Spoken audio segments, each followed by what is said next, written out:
Chawakoma kiliwa kibida shami kishinda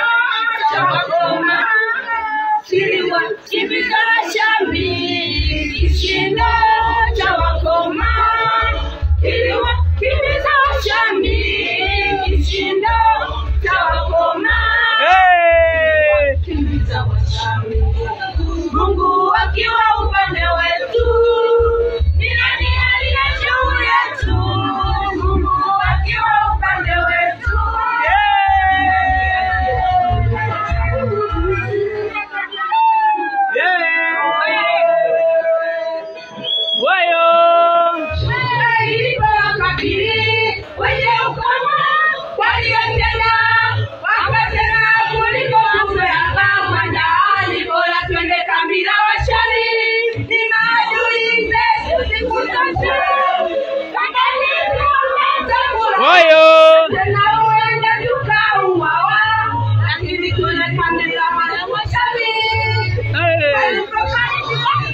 Why you